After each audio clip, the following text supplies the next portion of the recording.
We're going to go through getting lots of credits in No Man's Sky. I've been doing this for a little bit of a while, so I could give a decent opinion. I've probably got so many credits, I've probably spoiled the game for myself at this point. We're going to go through it in almost an order of progression, depending on where you are. The best thing may be different for you. I want to start with the very beginning. So if you don't have any credits, you're on the very first planet. The only real option is to scan stuff. If you obviously scan things like the trees over there, that's going to give us a small amount of credits. This is very much small fish, and realistically, you're only going to probably be concentrating on this for the first couple of planets that you'll be visiting, because honestly, it really doesn't take very long before we can get much better returns than that. We're going to move on to what I think you should do early game once you have a ship. The next good thing that we can do is farm up the asteroids. This might be surprising, and it really doesn't matter how good or bad your ship is, so please don't be intimidated by the fact that I've got my big ship in on this. But all we need to do is just blow these up. We don't even need to collect the stuff that comes from this. We just blow up all of the asteroids in the asteroid belt. This is going to give us lots of very important materials. In fact, some of these materials are going to be important later on in the video, as this is going to drop some of the materials that we need to be able to build other farms. Hang around in here if you really want to get some credits. I know this isn't going to make you millions straight away, but this is definitely an easy way to get yourself into the thousands. In particular, you see the tritium hypercrystals. These are going to be selling for 3,000 each, and of course we have things like the gold and everything else that's going to be dropping as you are going through the asteroid belt.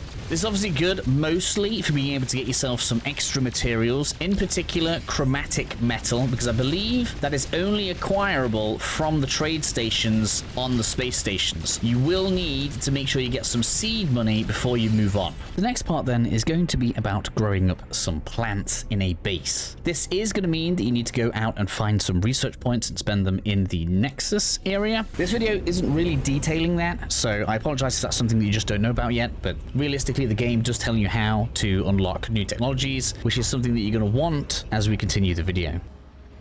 On the Nexus then, you are going to need some base upgrades. In particular, what I suggest that you get is the biodome, because we're going to be using that, as well as some corridors to connect them together. So you will need to use a few research points here. You'll obviously need the basics to be able to power your base and use it effectively. And we're going to want some agricultural modules. Specifically, we are going for the Gravitino host. This is not necessarily the one that sells the best, but it is the easiest. Look at the materials there. So if you've been following this along and you've done some asteroids for a bit, you'll have the silver. Chromatic metal is acquirable from merchants, and you can buy copper to create magnetized ferrite from people that visit the space station. So in case you don't know this, when a ship lands in a space station, you can go and speak to the NPC. You can buy stuff from them and they will have copper. Now that we have all of that, we're going to create ourselves a little Gravitino farm. That way we are now creating passive income every 2 hours. With those few things unlocked and the correct materials, the idea is going to be to build the Gravitino hosts inside of the biodomes that we can now build. And whenever we want to expand this, all we need to do is add on a corridor and then put a new biodome on the end. And now we can just continually build in. Oh man, it's because I'm under a spaceport. I was obviously rushing. But now we can continually just build in the Gravitino hosts into the slots. Sometimes it can be a bit of an issue. So sometimes you just have to work with the snapping features. For whatever reason, it's been difficult for me. But as you can see, they will go in if you just get creative with how you place them. And obviously, the more you expand this base, the faster you are going to be able to make money. There is realistically no limit to how much of this you can do. You can have as many bases doing this as you like. As you can see, if you just have one entrance in and one entrance out, we're able to fit around 10 plants in, and each plant is going to fetch you 40k every 2 hours. So that means for one of these biodomes, we're getting 400k every 2 hours. So if you have 4 of these, you'll be easily starting to clock in the kinds of credits that'll be making you comfortable. And it means if you continue doing other stuff as you progress the video, you'll just have this income coming nice and passive for you. There is another thing that could be considered quicker, but it only works if you are willing to go into your difficulty settings and change the goods to abundant. So I'm going to leave that for the end, because we'll leave the cheekier stuff to the end, because otherwise people are just going to complain about it. So we've reached the point where you know that if you want to go and grab some credits nice and quick, you can go ahead, do some asteroid farming. You should already know about things like missions and stuff. So if you want to do things like that, you can do. And whilst you're doing whatever other business you have, you are now going to be growing money plants back at your base, which means you have a decision. There are 2 things that you can do. In my opinion, you can do them whichever order you want. want. So it just depends on which is more convenient for you. If you'd like to build more on the passive money idea, then you should probably go ahead and get yourself a freighter. I already have a video on that, so I will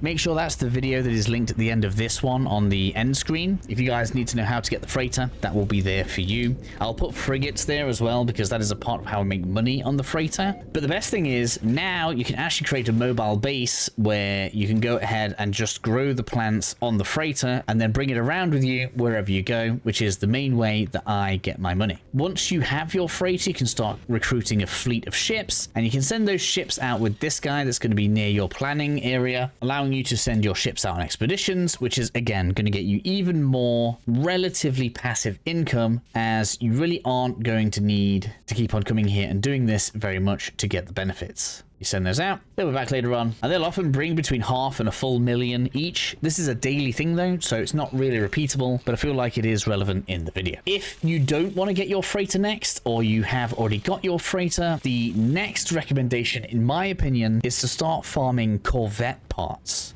That probably sounds a bit crazy because building up your corvette can be a little bit expensive, but let me show you something. The corvette ship parts are actually worth a hell of a lot of money. It doesn't really show you when you hover over them, but if I take those to the shop and show you this, I'm sure you'll be shocked to find that those reactors are worth more than 1 million each. These aren't even difficult to get or find, and you can pretty much do this at any point of the game. Once you've got your stuff growing and getting the passive income every 2 hours, you can also go on out and farm up the corvette parts and either build up your corvette and then sell the spare stuff afterwards, or just straight up sell it and get loads of credits. It is in particular the reactors that are worth the most. That is the thing that you want to be keeping an eye out for. The best part about this is, as you are farming these, you're actually going to get other valuable items to sell as well, which means you really can rack up millions in a relatively short amount of time. This brings me on to the final fully legit method, and that is going to be farming sentinel ships. And if you already know how to do this, please leave me the like and hammer emoji, because that obviously just helps out the channel. But we are going to go through this just because I think it is a good way to make money. I don't really like it, and I've put it as last, as in when you are the most developed, because I think because you are automatically going to be in combat with sentinels, that makes this probably the one that requires the most preparation. To begin doing this then, we need to find a system that has dissonant. So it doesn't really matter which one, any that has the word dissonant on it will work. So we're going to go ahead, move over to this one that happens to be right next to me right now. Once you arrive in such a system, whether or not you have a freighter or not, obviously you're going to need to scan the planets and find whichever one it is that has the dissonant keyword,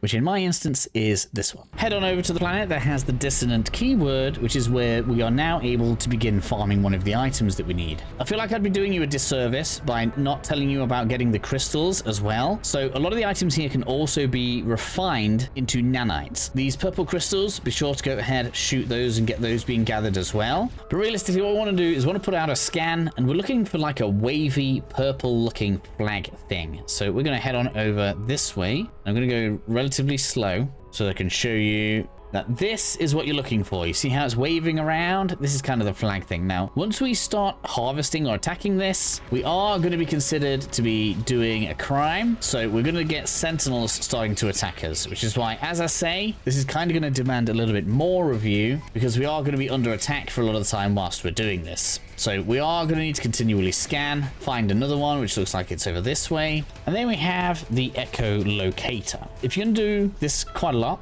I recommend getting all of the locators that you want first, just because I feel like it's smoother that way to get the combat part done and out of the way. Because once you have enough of them, and I should have a few already in my inventory so that we can repeat this if we want to, we'll go ahead and leave the planet, let everything settle down. Now that things have calmed down a bit, we can go ahead and we can pop one of our echolocators, and we basically just follow this little mini quest that it gives us. So we'll make our way over and come on down to this little quest point we have, where we'll come over to the terminal and we'll be asked to solve some rather simple equations. So we should scan the memory registers. It's going to give us 3 sums, you can see right there. I don't know what 10 plus 3 is, but we're going to make a guess. 3 minus 1 and 6 plus 2. Once we have that code, we can now input the override glyphs. So that is going to be 13, 2, and 8. This gives us access to the computer. If you want to have a cool new multi-tool, you can feel free to do that. It's up to you if you want one of those. But most importantly, we want to locate the dissonance spike.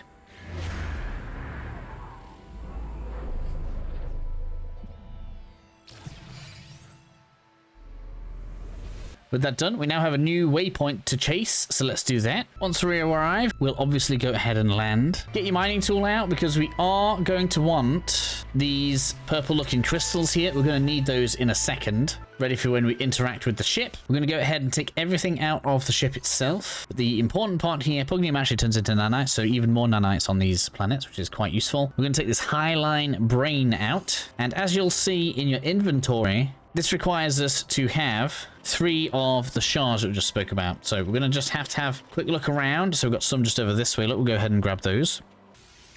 With those in the inventory, we can now go ahead and probe the consciousness,